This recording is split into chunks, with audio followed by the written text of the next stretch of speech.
Welcome to the last calm word. Let us get started with today's story. My wife said calmly, "My ex is part of my life. That is not changing." I did not argue, noted. I stopped checking in, stopped rearranging my days. Later that night, she noticed something missing that had always been there. And that is when everything stopped. I am 35, married for 6 years, and I just learned that some people will keep one foot in their past while expecting you to build their future.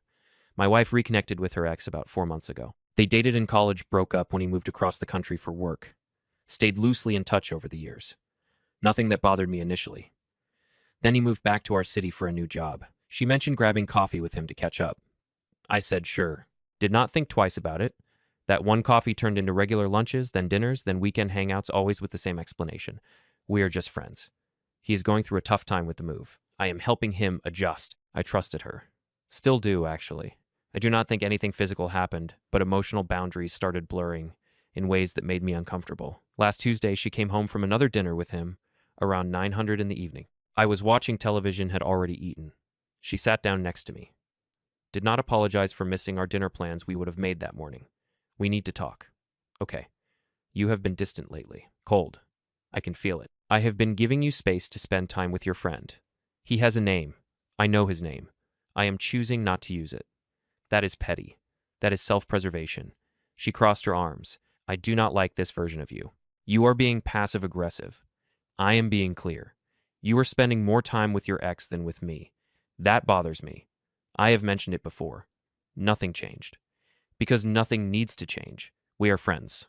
That is it.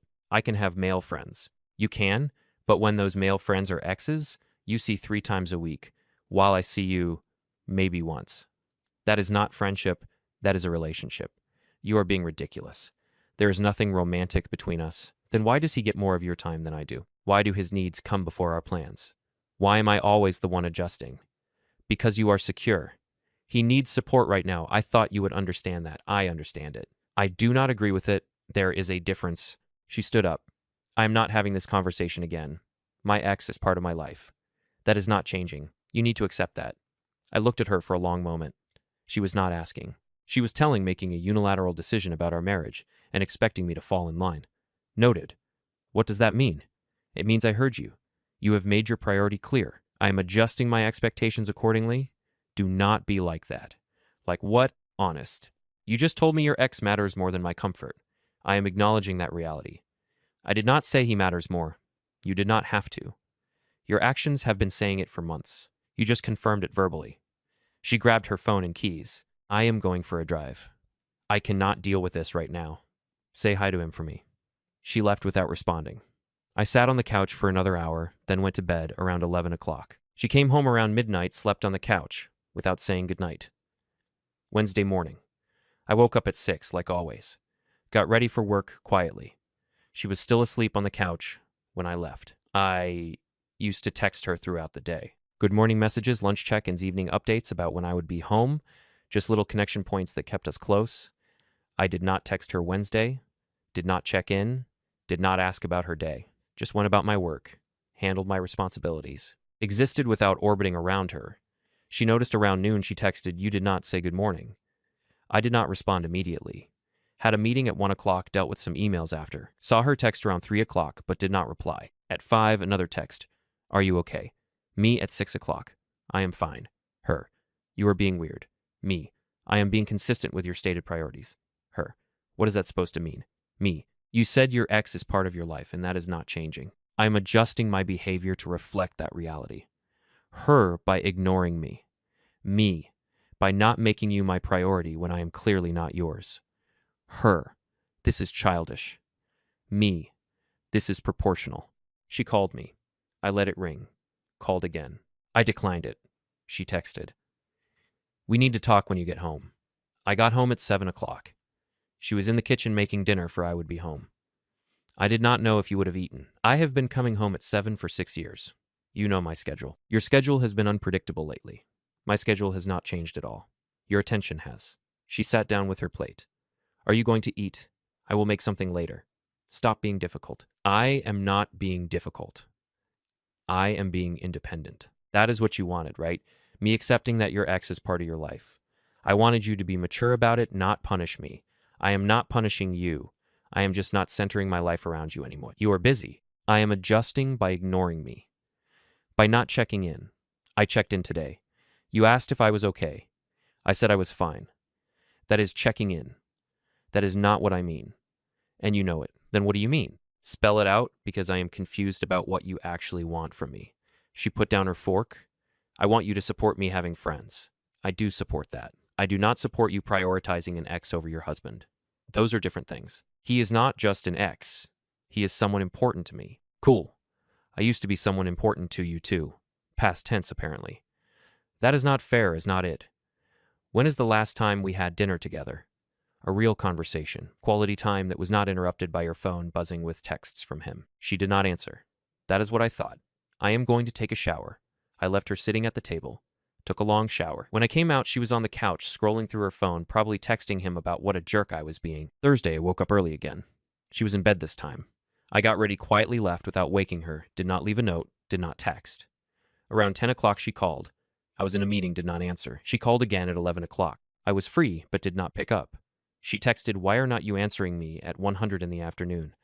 I was busy. What is up? Her. We need to talk about what is happening. Me. What is happening is you have your priorities, and I have mine. We are coexisting. Her. We are married. We are supposed to be partners. Me.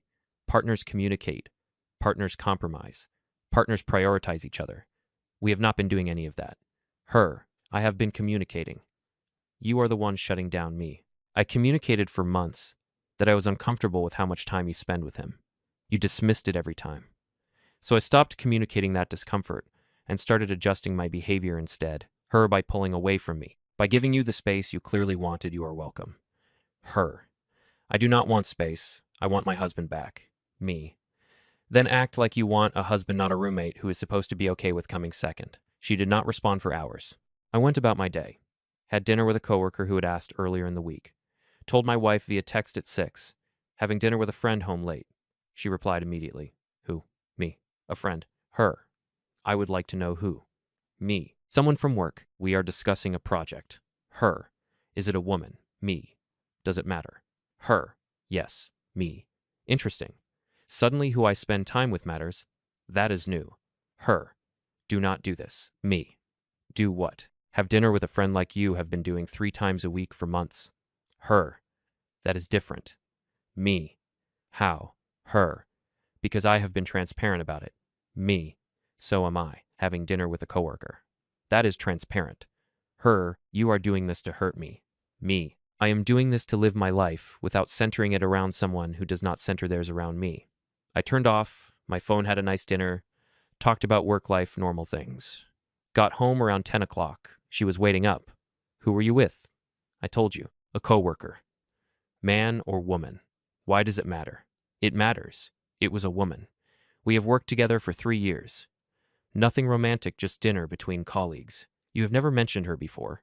You have never asked about my work friends. You have been too busy with yours. I do not like this. Now you know how I have felt for 4 months. That is not the same thing, is not it? You having regular dinners with an ex you used to love. Me having dinner with a colleague. What is the difference? The difference is, I have been honest with you. So have I. You asked where I was, I told you. You asked who I was, with I told you. That is honesty. You are trying to make me jealous. I am trying to make you understand how I have felt. If you are jealous, that is interesting, because I have been telling you I felt that way for months, and you told me I was being insecure. She started crying. I do not like who you are becoming. I do not like who you have been for the past 4 months. Guess we are both disappointed. Friday. She tried a different approach. Left me a note on the kitchen counter before she left for work. I am sorry I miss. Can we please talk tonight? I did not respond to the note. Went about my day. She texted around noon. Did you see my note? Me. I did. Her and me. And what? Her. Can we talk tonight? Me. I have plans. Her. What plans? Me. Going to the gym after work, then probably grabbing dinner out home around 9 o'clock. Her. You are avoiding me. Me. I am living my life like you have been doing. Her. Please. I need to see you. Me. I will be home by 9 o'clock. Her. That is not what I mean. Me. I know what you mean, but my time is not available at your convenience anymore. You will have to work around my schedule. I did go to the gym, worked out longer than usual. Felt good to focus on myself. For a change, grabbed food after ate slowly. Did not rush home. Got back around 9:15. She was on the couch, had been crying. You said 9 o'clock.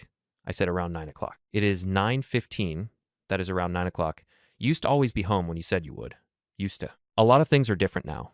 I hate this. Join the club. I have been a member for months. Can we please just talk? Really talk. Sure. Talk. I am sorry for making you feel second, for not seeing how my friendship with him was affecting you. I was selfish. I see that now. Okay. Is that all you were going to say? What do you want me to say? You are sorry. I heard that. It does not change anything.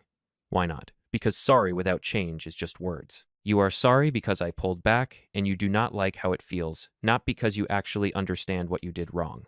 That is not true. I do understand. Then explain it to me. What did you do wrong? She struggled to answer.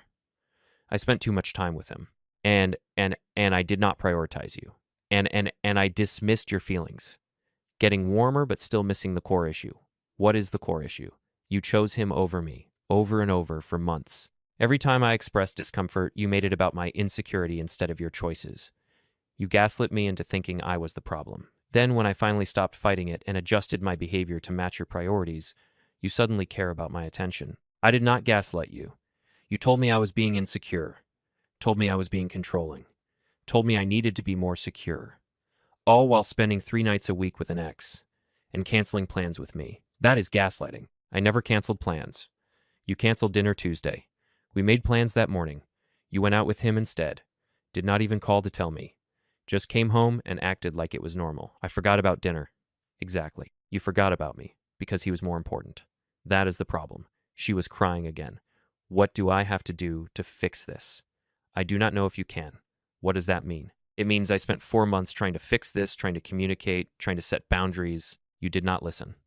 Now you want me to tell you how to fix it. I am tired. I am done doing the emotional labor. So what?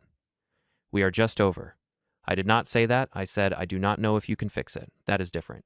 You broke something. I am not sure how to repair it. And I am not sure I want to expend the energy figuring it out. Do you still love me?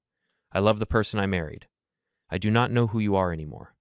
The weekend was tense. We coexisted in the same house but barely spoke. She tried to initiate conversations. I kept them brief. She asked what I wanted for breakfast Saturday. I told her I would handle my own food. She asked if I wanted to watch a movie. I said I had other plans. Sunday evening. She finally snapped. This is ridiculous. You are punishing me. I am protecting myself from what? From continuing to invest in someone who does not invest back. I am trying to invest now. Now, after I pulled back after you realized you might actually lose me.